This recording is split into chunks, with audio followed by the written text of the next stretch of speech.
Hello and welcome back as we continue to learn about AWS application and messaging services.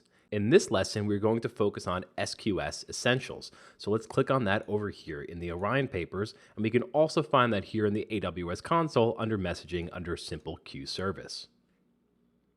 So what exactly is SQS? Well, SQS, or simple queue service, provides the ability to have hosted and highly available queues that can be used for messages being sent between servers. This allows for the creation of distributed or decoupled application components. So it's very important to remember, so I'm going to repeat it. SQS is used to create decoupled application environments. Messages between servers are retrieved through a process called polling. So it's important to understand that there are two main types of polling. There's long polling and short polling. Now, long polling can be left open for anywhere from 1 to 20 seconds, and this allows the SQS service to wait until a message is available in a queue before sending a response, and will return all messages from all SQS services. Long polling reduces API requests over using short polling, thus reducing costs over using short polling. Now, for short polling, SQS samples a subset of servers and returns messages from just those servers.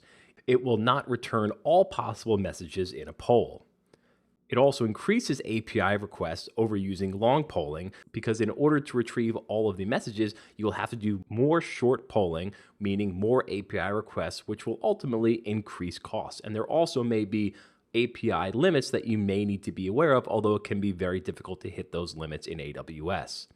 So there are some other important SQS facts that you also need to know.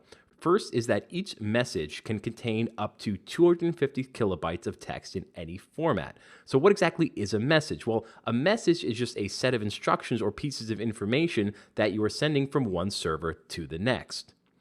Amazon SQS guarantees delivery of each message at least once, but does not guarantee the order, but will do best effort for order in which they are delivered to the queue. It does not guarantee first in, first out order. So again, it is extremely important to understand that SQS does not guarantee the order in which messages are sent or retrieved from a queue. SQS is fully managed, so it is highly available and redundant, meaning that AWS will back up and replicate messages across multiple availability zones within a region. So what about general SQS workflow? Well, generally a worker instance will poll a queue to retrieve a waiting response for processing.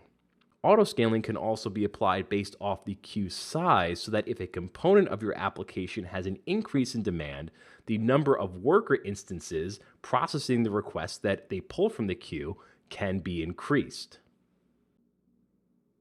So let's jump out of here and take a look at our diagram, and we're going to go into more detail in this in the next lesson, but what I just want you to be fully aware of is the basics of SQS in that you have one particular instance. That instance has a set of instructions that it wants to send to another instance. It will create a message. That message will go to a queue, and that message will wait in that queue until the other instance, in this case our worker instance, polls the queue and polls that message with the set of instructions into the particular instance, in which case then the worker instance can then execute on those sets of instructions. Now, in the next lesson, we're going to dive in and talk about decoupled architecture and fully explain this diagram. But for now, I just want you to get the general understanding of what SQS is and understanding those essentials. And with that, we will complete this lesson. Thank you for watching. You may now move on.